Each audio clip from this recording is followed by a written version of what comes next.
Meus irmãos, a paz do Senhor Jesus.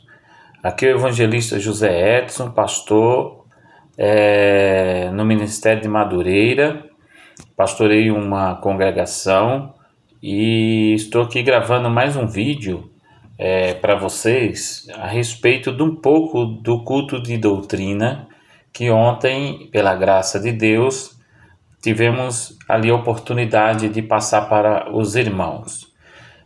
Somente uma parte de alguns minutos que eu quero compartilhar com vocês, tá bom? Sempre existe alguns que não podem estar presente e às vezes fica com curiosidade, algum tema que a gente fala, e eu acho interessante sempre estar postando aqui no meu canal um conteúdo agradável para você poder estar assistindo, tá bom? Existe uma frase que diz: reputação é o que as pessoas pensam ao meu respeito. Caráter é o que sou quando ninguém está me olhando. Preste bastante atenção, eu vou repetir a frase novamente. Existe uma frase que diz: reputação é o que as pessoas pensam ao meu respeito. Caráter é o que sou quando ninguém está me olhando. A pergunta é: o que eu sou quando ninguém está me olhando? Ou seja, nossa reputação é o que os outros pensam que somos, e o nosso caráter é o que realmente somos. Assim deveríamos nos preocupar mais com o nosso caráter do que com a nossa reputação. Muitos se preocupam mais com a reputação, com o seu nome, do que o caráter. Nós temos a mania de olharmos as histórias da Bíblia e nos colocarmos sempre no lugar dos principais personagens. Quando lemos a respeito de Moisés, nós queremos ser um Moisés da vida.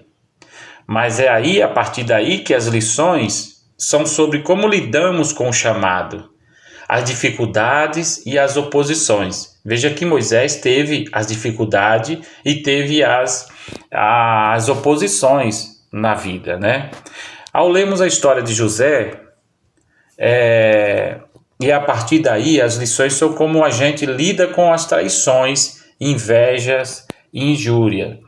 Se perguntarmos quem você quer ser, José ou os seus irmãos, invejosos, injusticeiro e falso?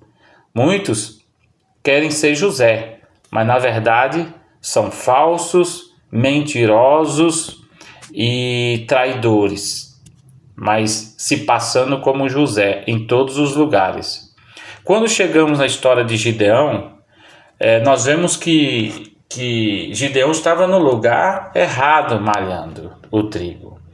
Daí por diante, o desafio é aplicarmos em nós, na nossa vida, o chamado de Gideão. Tem muitos que querem ser Gideão, mas não quer ser chamado de menor da casa, Quer ser o grandão, o maior de todos. Então, do que adianta você ser chamado de Gideão, se na hora da dificuldade, das provas, você quer ser o maior? Muitos querem ser o maior, mas querem se comparar com Gideão, que era o menor da sua casa. Então isso foi só uma partinha do culto de doutrina de ontem, que eu falei durante 1 hora a respeito desse tema, Como uma pessoa que participa da ceia deixa Satanás entrar. Olha, essa foi o tema da doutrina de ontem. Como uma pessoa que toma a Santa Ceia deixa Satanás entrar no seu coração. Lembramos da passagem de Judas. Judas estava como um dos discípulos de Jesus, do lado de Jesus, na mesa com Jesus, mas na mesa deixou Satanás entrar. Agora imagina, se ele era um dos discípulos, um dos escolhidos, um dos que andava com Jesus, na mesa da ceia deixou Satanás entrar. Imagina eu e você. Dá para se pensar. Outro, no caso, nós temos aí a história de Judas e o fim trágico dele, que preferiu tirar a própria vida do que se arrepender. O arrependimento tem que ser verdadeiro, não pode ser... Tem gente que fica triste. Pode ver que Satanás entrou no coração de Judas quando ele estava triste.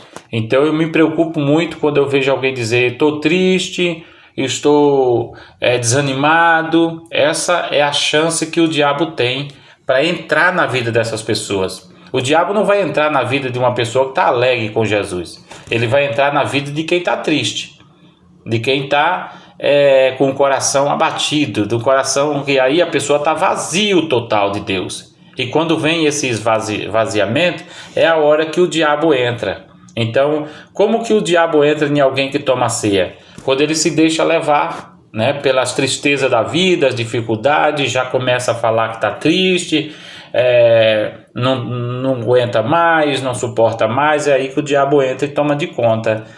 E entra de verdade a ponto de acabar com a vida da pessoa, tá?